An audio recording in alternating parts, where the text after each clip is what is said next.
Good morning, everybody. So this is the first time I'm doing this, so bear with me as I work through any kinks, whether it's video, whether it's dog sounds, whether it's just me looking around. Because unfortunately, with what I do, I am somebody who sees spirits all the time, so they do get my attention, even when I'm trying not to. So hopefully everything is working good so far. I'm just going to add a little chat in case for some reason you cannot hear me.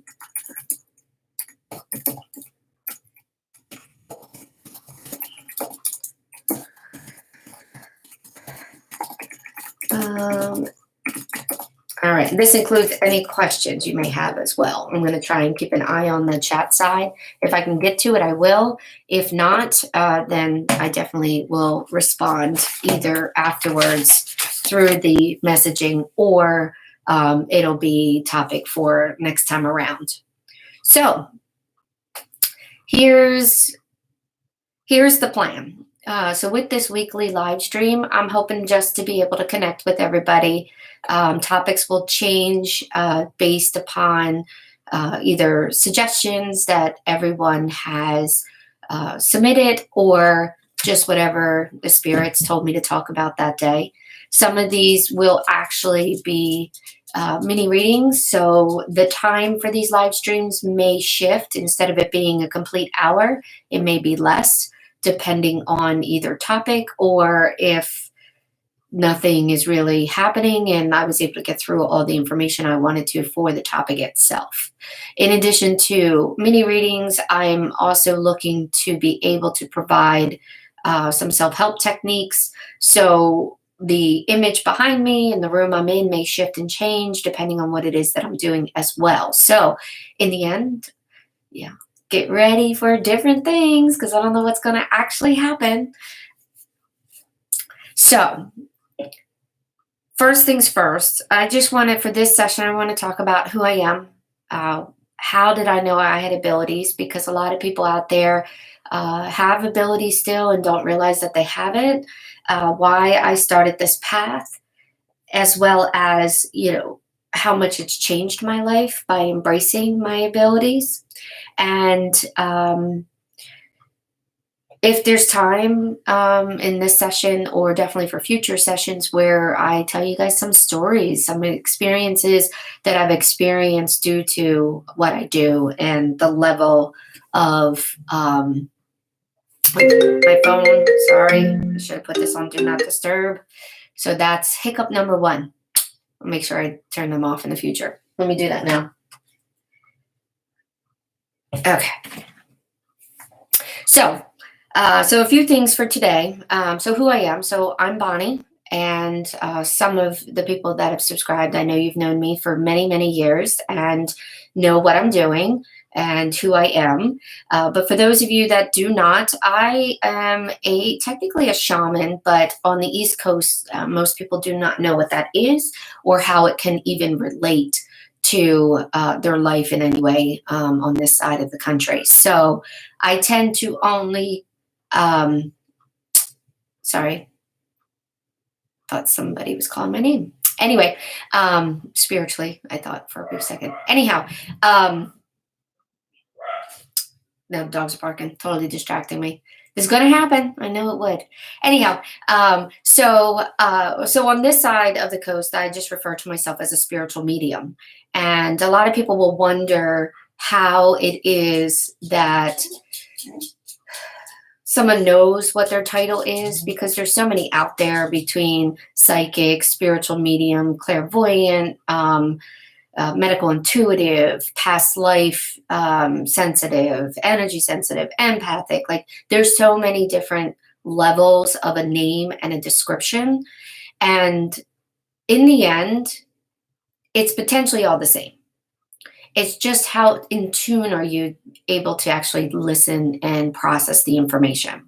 So the way I explain it to people is, think of a corporate structural organization with shamanism being the top that you could be, let's say the president. And then underneath that particular level, there are three other executive orders, so to speak.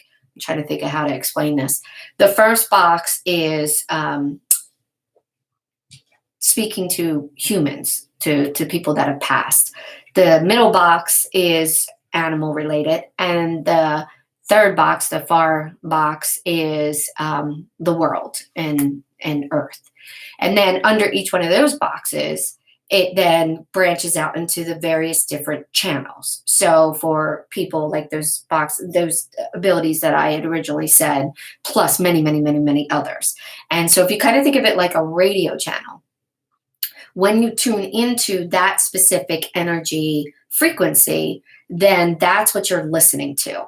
And you may only be able to listen to that. I know a lot of empaths that are just empathic. They don't see anything, they don't hear anything, but yet they feel it, and they feel the sadness, they feel people and only people. But that's just the channel that they're listening to. It doesn't mean they don't have access to the other ones. It just, that's where they're at. So when we are listening to a specific channel, we tend to kind of just stay there. If you start to open your abilities, then you start to get access to those various channels within that umbrella that you may be in. So, and the same thing happens under animals as well as the world, as the earth. With that, the animals in the world is far less, because animals, and obviously Mother Earth, do not have the complexity mindsets that humans have, and getting stuck and lost within our own thoughts, our own judgments, our own sadness, our own issues. And so humans have more channels to listen to because we have to break through our minds. Where animals, they just are. They are in the moments, they don't have a concept of past or future, as well as the earth. So there's far less channels with those two areas. However, there are people that are only specifically in tune with animals, or only in tune with the earth. And then there are some empathics out there that have empathy for all three channels, which tells me that they can be shamans if they so choose to open it up. Because again, when you think of that structure of a level, you can't have access to all of them unless you have access to all of it. So, but again, on this coast, shaman work is not something that we typically use. Hi, Rose. I see you over there. Rose has been a longtime friend as well. So, and I'm glad to see you on there. So that is where my abilities lie. That is just one of my many talents that you will probably experience on this live stream. When I talk about self-help, I'm also going to be talking about, Rose, I see your question. I'll answer that in just a second. That self-help for physical pain as well as emotional pain through myofascial release work.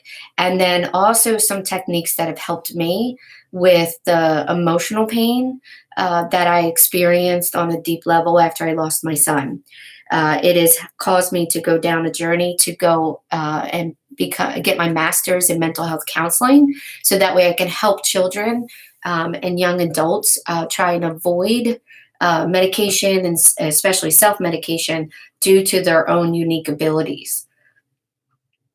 We are all born with the ability to see and communicate with the dead. We just start to lose it.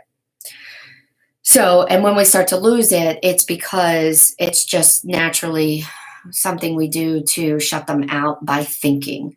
One of the biggest things is, as we start to communicate with our parents, unless you have somebody who is fully involved in the spiritual world, such as myself at this point in my life, if I had my son earlier or later, I should say, when I know about my abilities, his life, I believe, would be a lot different, and he would be alive today. But unfortunately, I was that same person that was terrified of what I was experiencing as a child, because my parents did what most parents do.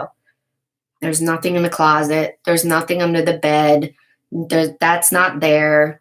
It's okay. You're safe, and rationalize what it is that we're seeing. And then we start school and we start thinking.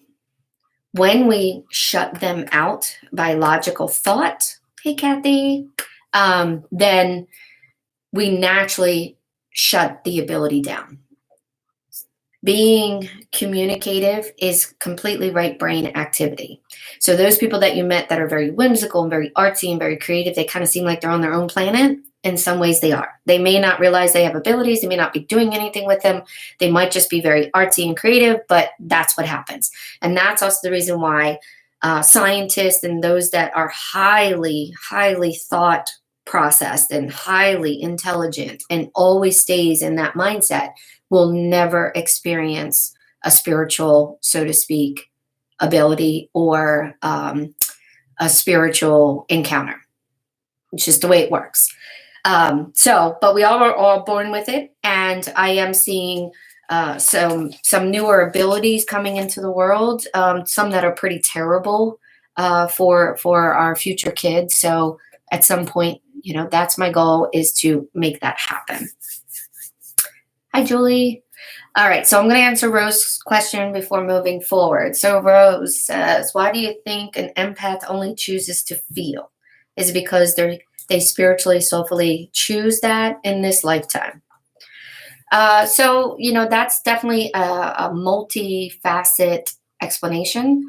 One is the person could be so avoidant of their ability that empaths are the ones that tend to end up feeling it all because they're ignoring it.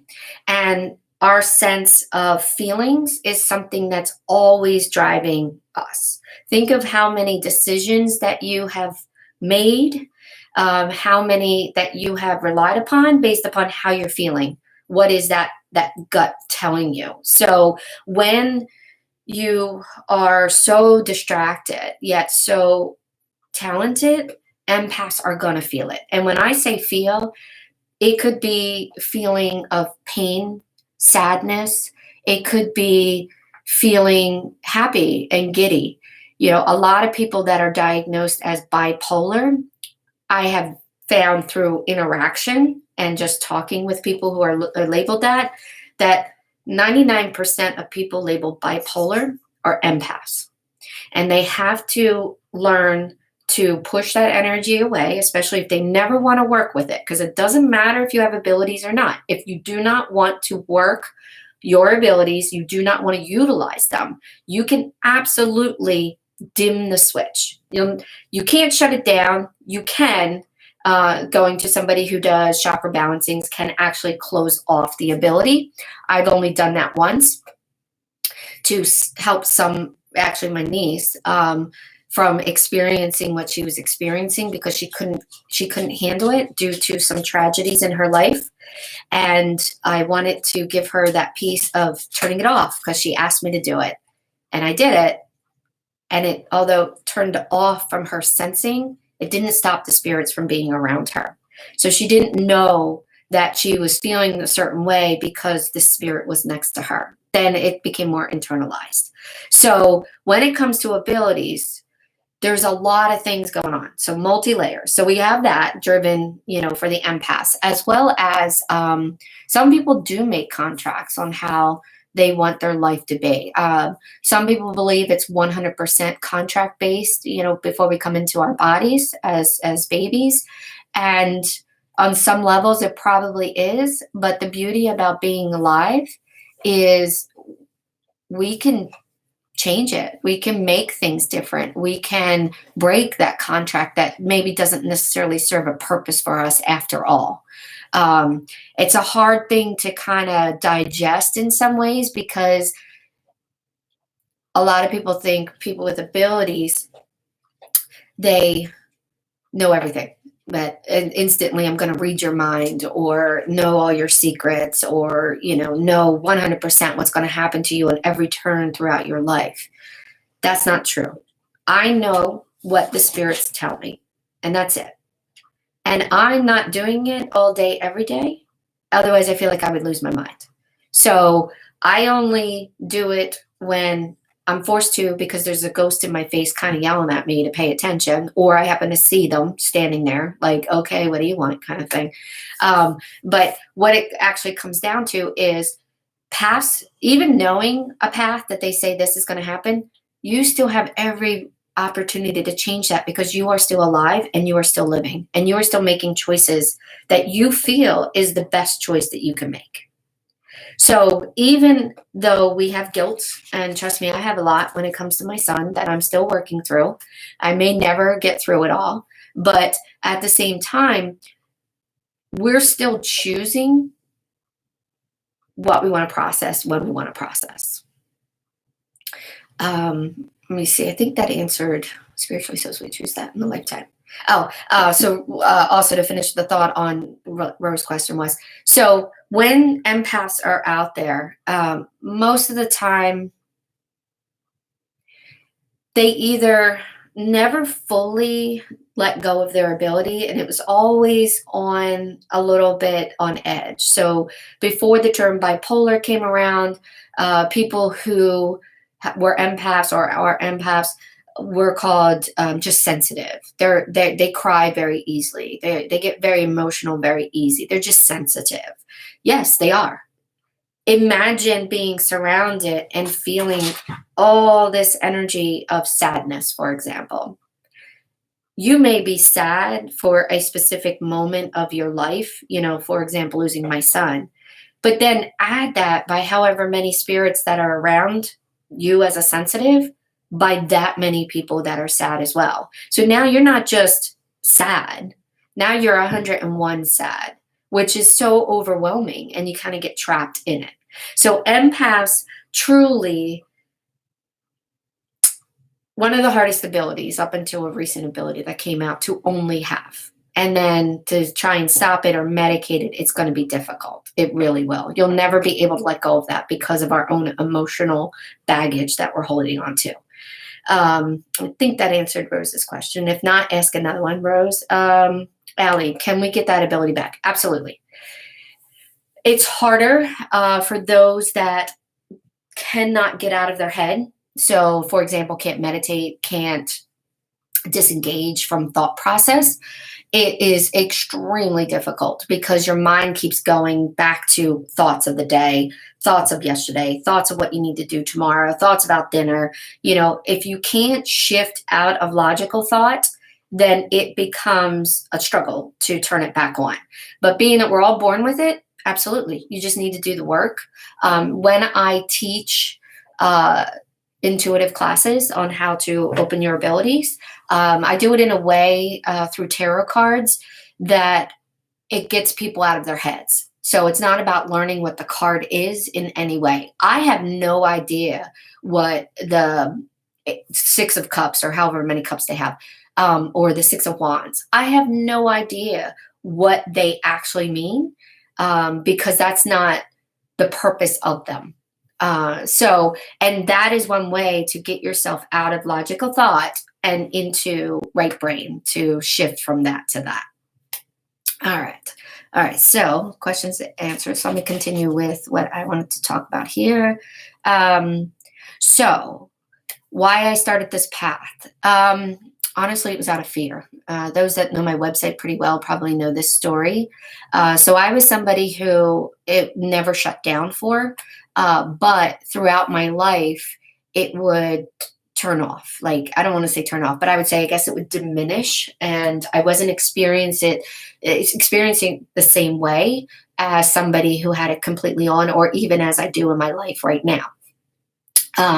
So being the only one from the time I was 4 up until, an adult that was experiencing any spiritual stuff, it was very confusing for me. And in the beginning years, I had my great uncle, Bud, who back then men did not talk about this kind of thing, let alone that they had abilities, but he was exactly like me. He was a shaman as well. And he was teaching me on how to keep spirits away, to keep myself safe. So when he died, I lost, and I didn't realize how much I lost when he died because I was so little. It wasn't until I was an adult and I re-experienced everything. But I had lost the only person in my life that truly understood me. And I was then left with everyday life, everyday experiences and navigating spiritual activity that was scary. I mean, I'm sure you guys have all experienced a time where you wake up in the middle of the night and feel like somebody's staring at you or hovering over your bed, or that there's going to be a home invasion or something, has happened. That happens just about every night until I got control of my abilities. Now it happens occasionally because I have the rules set in my house of who can be here and who can't be here. So throughout my life growing up, I would have experiences, and I would tell my dad, or I tell my brother, or tell my mother, tell someone this, and they're not experiencing anything that I'm experiencing. Just saying that I'm having a nightmare, or that's not happening, or, I don't know what's wrong with you, but you're, whatever it is, you're fine. Very dismissive, as most of us, especially our generation, above and slightly below, have experienced in our childhood. Like we didn't have the open and understanding that a lot of kids nowadays have. Different, again, unless you have somebody who knows their abilities and embracing it, then life is a little different. But as time went on, and I had scary experiences, and I am writing about them in a book called The Grieving Spiritual Medium. So eventually that will be out. But in that, I talk about a lot of my experiences, and we can dedicate a whole Saturday live feed on stories, because I got a lot of them and they're pretty awesome and they're pretty cool. But when my son was born, it seemed that the abilities amped up again. And so many things started to occur. Noises, bangs, specifically the sounding like something's falling in a closet, in his bedroom when you go in there and nothing's out of place. Some really scary things. And then he started to experience things which then freaked me out. So it amped up again for both of us. But at that time, I didn't understand it. I'm now a 22, 23-year-old with a 2-3-year-old, and trying to figure out, why is it every place that we're in, it's haunted? Didn't have anybody to talk to, right? So through my fear, I'm sure it scared him, even though as a mom, I'm like, it's okay, nothing's there. Let's go check it out. It's fine, as I'm terrified, not realizing how much children feel our energy and feel what we're going through. And no matter what our words say, the feeling that they actually have is what drives everything. So obviously we understand that more as an adult in our life, when we start to feel things differently and how much that actually drives everything. But so fear, and then it would shut down, it would, whether it was because I was super busy with raising Morgan. And even though Brian was around at the same time, he wasn't, due to various reasons, mostly the military. So it was like being a single mom from the day-to-day stuff. Just financially, I wasn't a single mom. And life, I still worked, so a lot was happening, but yet I was ignoring it at the same time, or it would shut off and disappear for a little bit. Kathy, I'll get to you in a second. And then it wasn't until I bought this house. I love this house. I'd never had any bad feelings about this house. It had everything that I wanted. It was a fixer-upper, so I had to do a lot of work to it, but loved this house. And the downside, though, is once we started doing construction and then moving in, it was like the floodgates open. And my house became my own little nightmare. And looking back, I know it was to get me on this journey to embrace my abilities, because there are so many important reasons to embrace abilities. But especially those that it's so strong in, because it holds us back in so many ways. And I'll talk about that in a second. I'm just going to put a note down. So for years, I dealt with being afraid of my house. I would not go upstairs by myself because as I was sitting downstairs watching TV in the back living room, I could see above where there was a spiral staircase there, just shadows moving back and forth.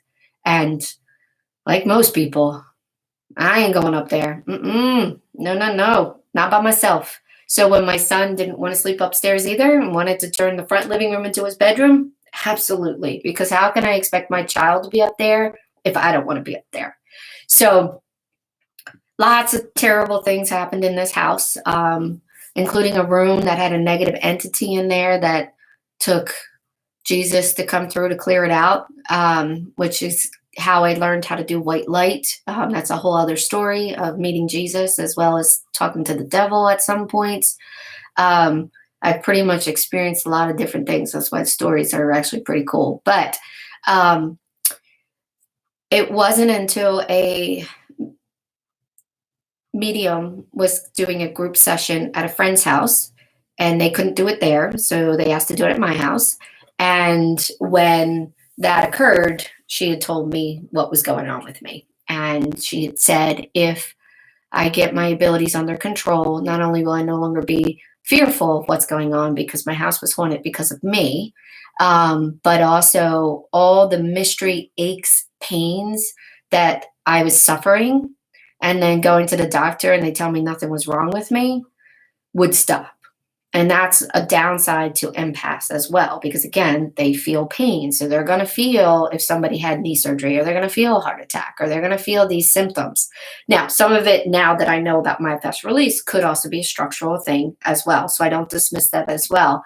But when you can dismiss some structural issues and you're still experiencing that, then chances are you're empathic as well. I obviously can see when people have abilities because I can see their light is on, so to speak. Let me answer Kathy before going to the light.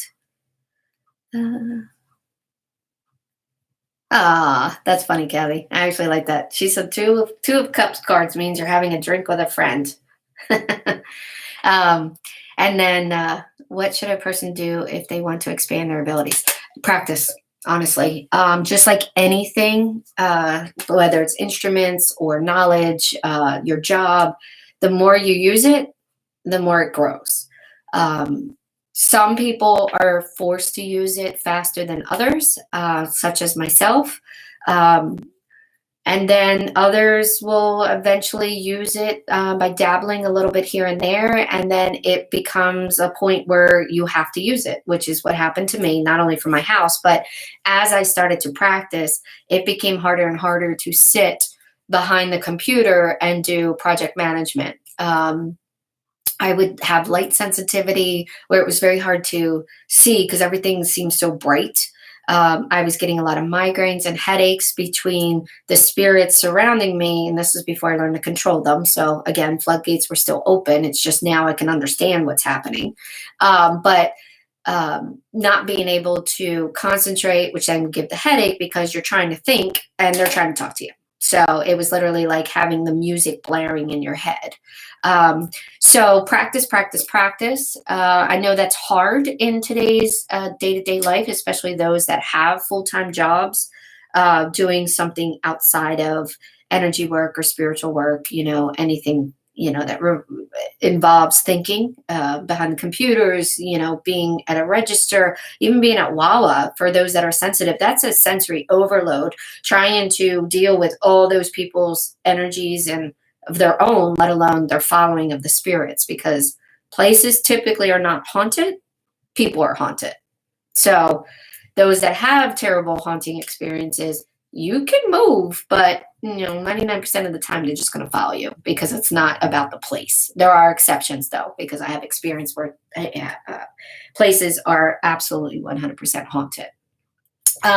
So when I was talking about light, the way the spirit world sees us is, how do I explain it? So for those that have experienced shadow figures where it's just this like grayed out silhouette, that's how the spirits see those that don't have abilities. They're just gray and shadowed out. Like they can see them, but yeah, not really. Those that have abilities, no matter what the level of ability that they have a light that comes from them, and it radiates from the core, so your stomach area, all the way to the top of your head, and shines high and bright because the seventh chakra, the start of the spiritual stuff on the body, that's where communication comes through, right? So the light between these two areas just radiates. The stronger the person's ability is, especially through use and practice, the brighter that light is. For somebody who has it, for the most part, shut down, but they get little glimpses of like pops of information, whether it's a strange feeling, whether it's a phantom smell, whether it's seeing somebody out of the corner of your eye, and then when you look, there's nobody there. Those people typically have those kicking on around full moon time, about 3 days before the full moon, and then 4 days after. The energy is very strong, and so the spirits have more energy to utilize. So somebody who has a crack open, that's when they're going to experience stuff. So for those of you out there that seem to have something similar, check your dates and kind of pay attention to the full moon cycle, because you'll see that it correlates. But people that are like that, it's literally just like the doors cracked open.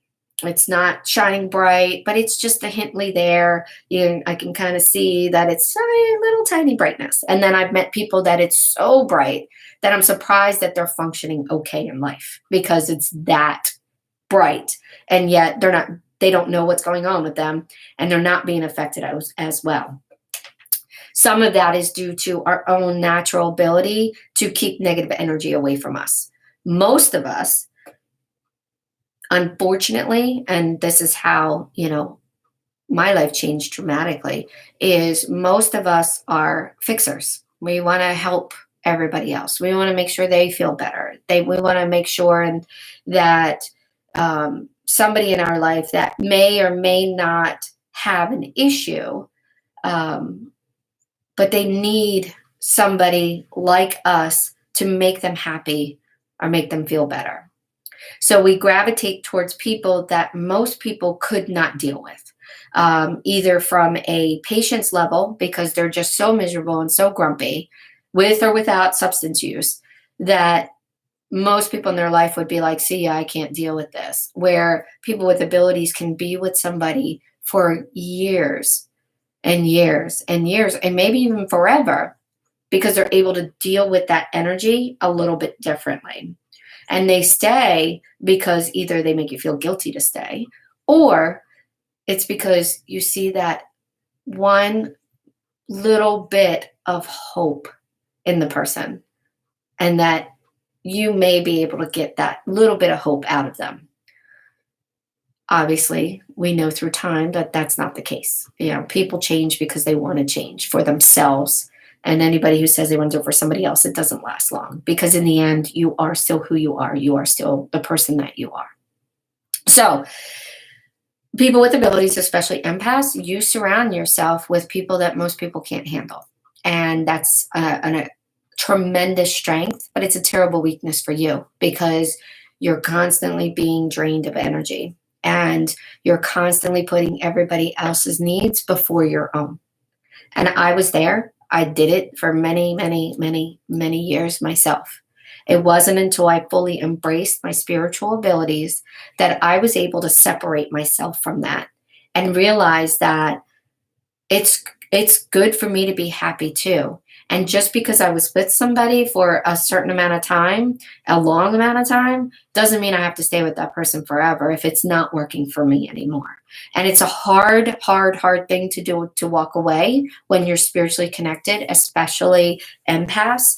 But at the same time, once you do, your life starts to open up.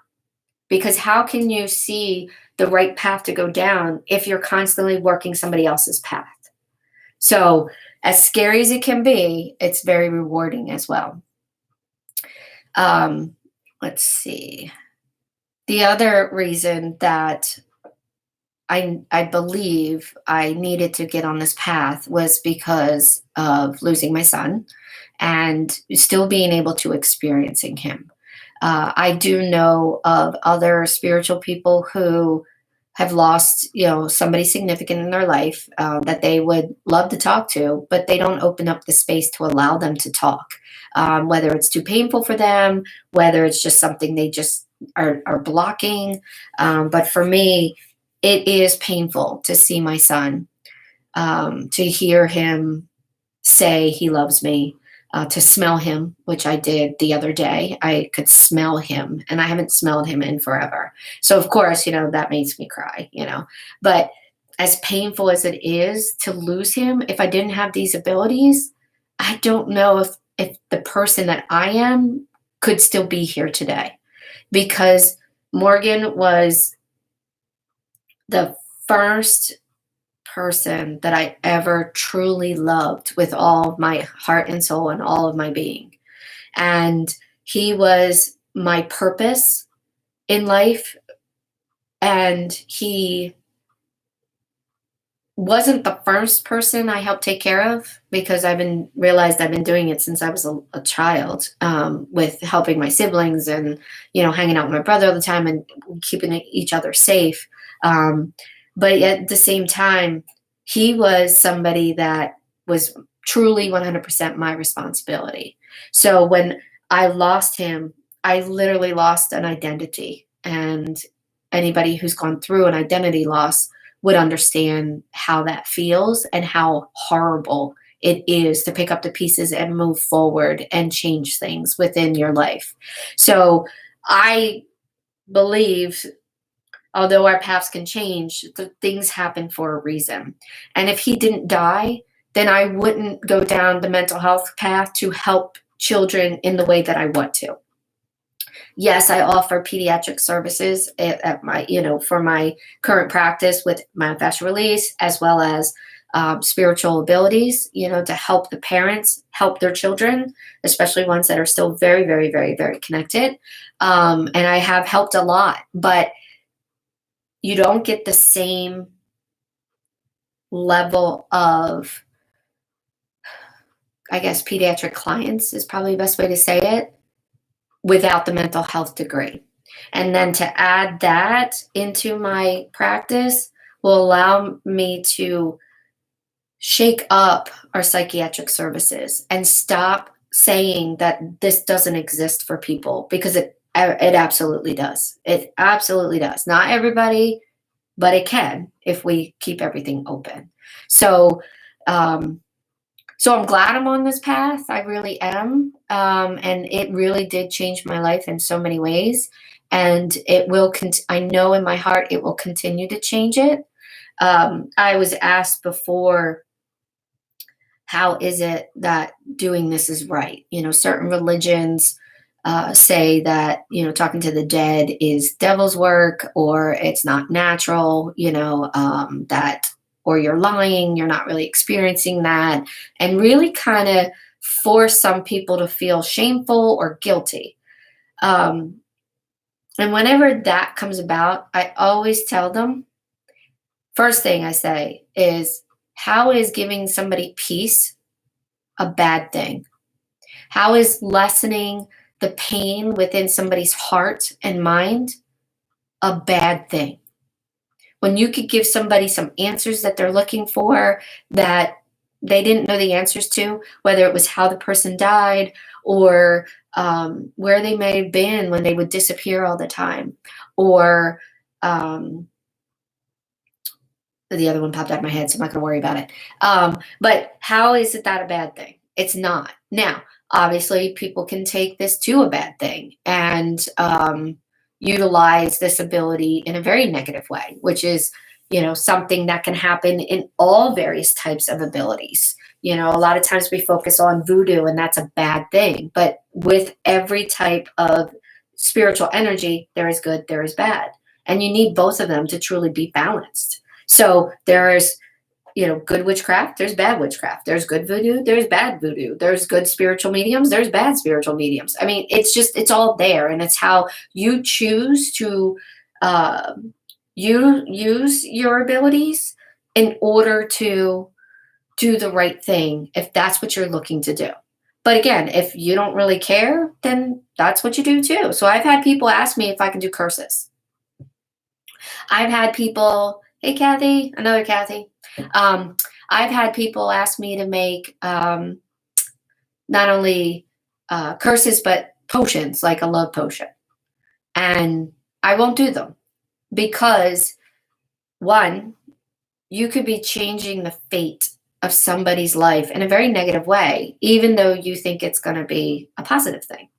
But who's to say that that person that you're in love with isn't meant to be in love with the next door neighbor, who then goes on and does such magnificent things in the world.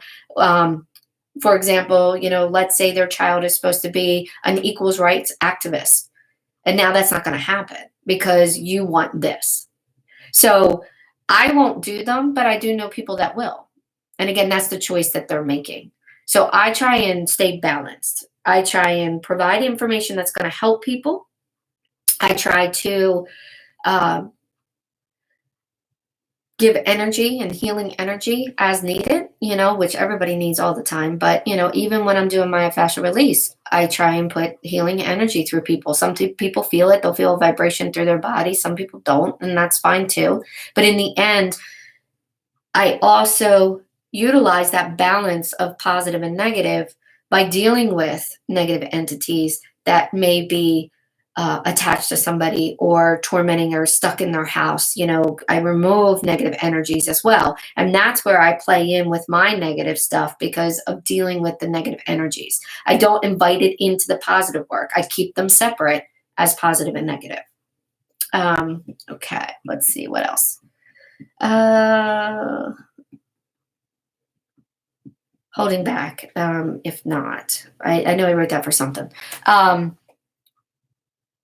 I don't recall why. So if anybody remembers why, please put that over there. And then I'll talk about that because I've too brief of a note for me after spiritually. And that's the thing too. Like I always tell my spiritual clients, like I won't remember what I tell you because it's not about me making anything up. It is truly about me channeling the other side. They come through, they come out of my mouth, and it moves on. The very little bit of information that I remember is because I'm either half in or half out. And that's because whatever it is that they told me is either extremely sensitive, so I need to break it to the person in a way that they can handle it, or I'm not supposed to tell them at all, and they're just telling me so I understand how to explain something to them without giving them the basically the keys to the castle. Usually that's around death. I don't always get death information because we can't handle that. I know for myself, even though I was getting warnings before my son died, and looking back, I can see those warnings. At the same time, if they had told me that my son was going to die that day, I would have done everything in my power to change that. And although that sounds like a beautiful, wonderful thing, it doesn't mean it is. And for my son, that could mean it was going to happen on a different day, a different year, a different time. And for him, I specifically know, and this is also a good topic of this kind of stuff, is through talking to him after he died, he had said he could have held on to his body. And at first I thought, how is that possible? You just got a full dose of fentanyl. How is that possible? And then it reminded me of these stories where you'll hear that somebody's been dead for like 30 minutes or an hour and they came back to life. Or they should never have been able to been alive, because of what they went through, the experience they went through, the trauma their body went through, whatever, right? We've heard these amazing stories that just seem so far-fetched. And talking to my son, I realized in that moment that as long as the soul is willing to hold on to the body, you can live through almost anything. Most people don't want to because it's too painful, because they see the path that is laid before them if they come back to their body, right? So whether it's never going to be the same again, physically, emotionally, whether it's I'm going to continue this path, which is what happened with my son, or just I don't want to do it anymore. Some people just get tired and they're tired, they're done being here and they let go. And that's why sometimes even people that, seem to die out of nowhere, they just let go. They're just tired. And it's why some people will hold on to because they don't want to let go. No matter how much they should let go, they don't. So my son did tell me that if he came back to his body, that when he was 30 instead of 20, he would have died then. And at that point, our relationship would have been estranged. And he didn't want that. He didn't want me to worry where he was at. What's he going to be? Where's he going to go? He didn't want that. So he let go.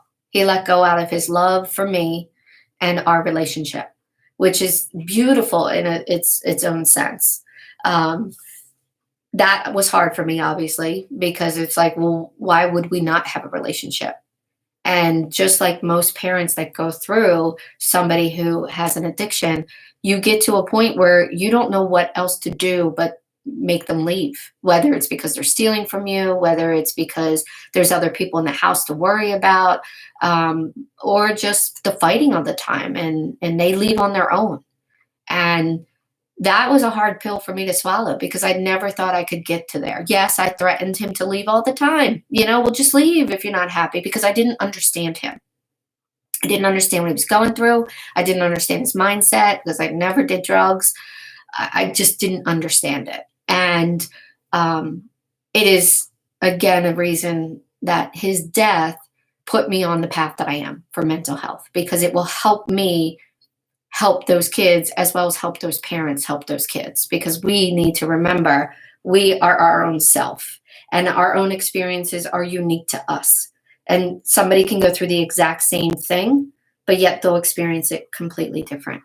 So any information to help somebody else is my ultimate goal and my way to make sure we don't lose any more of our kids.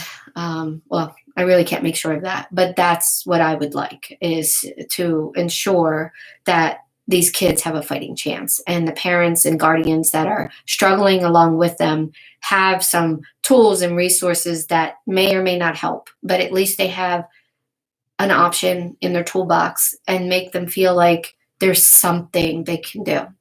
So I am grateful to be on this path, even though it's very, very difficult and it's extremely hard at times. Okay, I'm looking at my notes here. What time is it? Oh, time goes so fast, right? It's like 10 minutes. I wasn't expecting it to be this fast. Thanks, Veronica. So any suggestion for future topics, please tell me. I will put them out there because I'm going to try this on a weekly basis, as I said in the beginning, as well as time could change. Instead of it being an hour each time, it might be less depending on the topic. When I do mini readings, it'll probably be less. It'll probably be 30 minutes instead of an hour. But we'll see how that goes too, because obviously I can continue if need be. And then what else? We'll talk about stories on a different time. I'm trying to see if I remember circle back with the holding back. Oh, that's what it was. Okay. I knew it would. Thanks, Grandma. I knew it would come to me. My grandma just reminded me. So holding back if you don't embrace your abilities. So those that are being affected by their abilities. And when I say affected, it's those that aren't getting glimpses of it through either intuition, which intuition is an ability. It's one of the only abilities that everybody still holds on to. And mostly because it hits our solar plex and our emotional brain. So of course, when they say follow your gut, that's the spirits trying to help you follow your gut, to make the right decision and based upon truly what you should do, not letting your heart and your mind get in the way. But for those outside of just getting glimpses during full moon timeframes or traumas or tragedies that may temporarily amp it up and not keep it on, because people who experience trauma and tragedies tend to have it completely turned on at that point, but there are a few exceptions to that rule as well. So those that aren't momentarily affected once a month.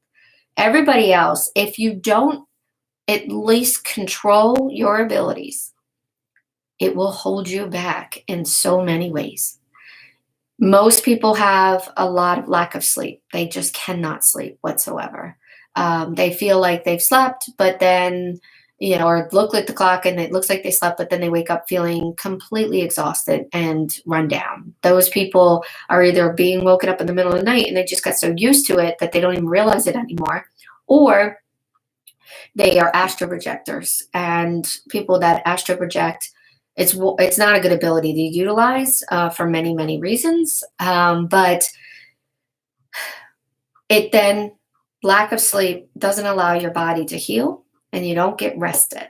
So for those of you with abilities out there that are doing this, that have abilities that are not getting it under control with what I've learned to call white light, that's why sometimes when you'll get a cut on your leg or your arm, one of the extremities, and instead of healing in 3 or 4 days, it takes months to heal. You're not in your body. A lot of us check out of our bodies for trauma. Everyday people, check out of their bodies due to stress and trauma. But then add spiritual abilities into that, now you're really out of your body all the time. And you need to be back into it so your body can heal. And when you can heal, then things move forward. You can think better. You can feel better. Your heart and mind starts to get connected again. You truly embrace your world and your life the way you either want it to be or the way it is. Because in the end, if you're not making changes for you and you're making changes for others, your life may not be where you want it to be. And that's okay as long as you're happy. If you're not happy, change it. No matter how painful it might be. No matter how painful it may seem. No matter who you upset. Like, you can't predict the way somebody's going to feel or embrace or want you to do for them. You can try, you can do things to make them happy, but are you really making them happy? So when you don't embrace your natural abilities, especially those that it's turned on for in some level, life is harder. And you get held back from so many different things, from where your life should be, from where your life can be, from just being internally happy. Doesn't mean you're not going to get sad, right? Because we all get sad. Life still happens. And the last time I checked, I'm still breathing. I'm still a human. And no matter what spiritually I'm doing, I'm still human. So you can't forget that either. Being nothing but love and light is not realistic, because last time I checked, you're still walking around doing what you got to do. You're still going to get hurt physically, emotionally. It's still going to happen. And embracing that and understanding that, again, come back to the balance, that everything's in balance, positive and negative, happiness, sadness. You need all of it to truly be a balance. And you have to just learn how to embrace the things that you don't like. And if you can change it, change it. And if you can't, process it. I can't change the fact that my son's dead. It's torture to talk to him spiritually, because then it reminds me of my guilt and of the woulda, shoulda, couldas I could have done. Or at least I think I could do. Whether I could do them or not in that moment, I don't know. But that's the past. And that's where the torture lies, right? So remember, everything's about positive and negative. Everything's about balance. And it's okay to have a bad day. It's okay to feel terrible. It's okay to want to scream and run away. Get on the treadmill, run around the block, scream into a pillow, turn the music real loud and scream heavy metal, which is what I do. So it's a journey. It definitely is a journey. And I don't have all the answers, but I do look forward to discovering some of them through this live stream with you guys, and embracing different unique experiences, because every time I seem to open up, I learn something new. And that is just a wonderful thing to do. So, all right. So we got about 5 minutes. Any questions real quick that you guys have, or topics you want me to talk about in the upcoming weeks? Just watching the feed. I'm going to drink some water, and I swear it is water.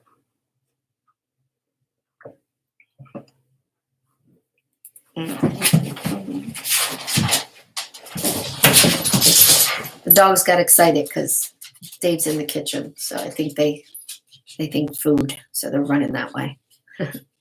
All right, you guys can also message me with any topics. Astro projector. Okay, that's it. That's a good one. So that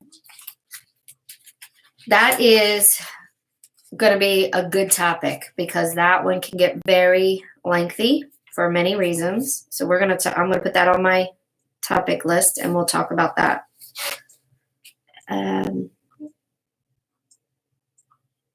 Oh, hey. Rose wants streams. Okay, so I'll put that on the list. Veronica. Oh, yeah, Veronica, that's a good question. I'm actually in the process of trying to figure out how to do online intuitive classes. I've done it before through just like iPhone when holding the phones with the two other people, mom and daughter, so to speak, class. And it worked very well. But I'm thinking if I could do it through Zoom or something like that, but then it's going to mean that people have to either have some kind of camera that they can connect to their computer or using their phone and showing the cards and stuff like that through the class. So that way I can guide and help, and, you know, the person that you're paired with can actually understand what it is that you're doing and how to make it work. So I am working on all that. I hope to have that figured out by Monday so I can put it out there. And I was thinking of doing various classes as well, like a level 1, a level 2, and a level 3 class, so that we have like basically an intro, and then 2, we practice more, we learn a little bit more stuff, and then level 3 being continual practice as well as energy work. So I am working on that. I'm trying to figure out what the biggest price point, like how to make it financially good for everybody, especially during the lockdown, because money's tight for a lot of people with not working. Money's scary for those that are working, and so just trying to figure out what is the best way to offer these classes as well. So it is coming, so that's a good question. So you can get cards. Well, with everything closing down, it makes it a little harder. Walmart sometimes has them. I know Barnes and Nobles has them. You can order them online. And the way that I tell people to do those and order those is to just go by your gut. Like, are you attracted to it? If it's in front of you at the store, pick up multiple ones that you're utilizing, and whatever one you don't want to let go, then hold on to it and see if you can narrow it down to at least one. You want to buy more than one, you're more than welcome to buy more than one. I actually have 3 decks, but I use one most of the time. The same thing through Amazon or through just a Google search. Just see what speaks to you, what resonates within you that you're really drawn to. The more detailed the pictures are, the better. So I don't recommend getting angel cards because there's not a lot of detail in them, but and it's because of the way that I teach people how to utilize them. But you can use angel cards. I mean, you can use a regular plain deck of cards, you know, because in the end, it's a visual distraction. So you listen and you hear what the spirits are saying to you. It's not about the actual card. But in the beginning, having something very detailed, and for example, I'll show you. Give me a second.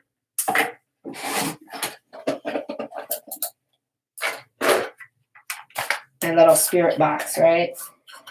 So a lot of people have seen my cards. I'm not picking the same thing, but you see the difference to these 2 cards. So see how detailed some can be versus how some might be a little more detailed, but they, you know, speak to a different level. That's really what you would want in the beginning. Something that has quite a bit of detail. So one of those 2 decks, you know, is actually good. Only angel cards tend to not have a lot of detail because for them, it's about the words. And if you can get a card without words at the bottom, it would be better for you because the words can be distracting and the words can put into your mindset thought. And the whole purpose of communication is not thinking. So, So Allie, reading the cards, that's going to be, definitely a class in the future that I'll end up doing because it's very involved. And without utilizing it, it's kind of like, you're going to not really practice and kind of thing. So keep an eye out for that. And yeah, we are coming up to like 30 seconds. Thank you everybody for joining me today. You can follow me on Facebook if you have a Facebook account through that, but then also the YouTube videos, I'm going to start doing probably weekly little spirit meetings, readings for people and just pop it out there. So there'll be more to the channel. So subscribe so that way anything I post, you guys will get a notification for, and then message me however you need to through Facebook or through YouTube with anything that you have. All right. Enjoy your Saturday. Until next week. Bye.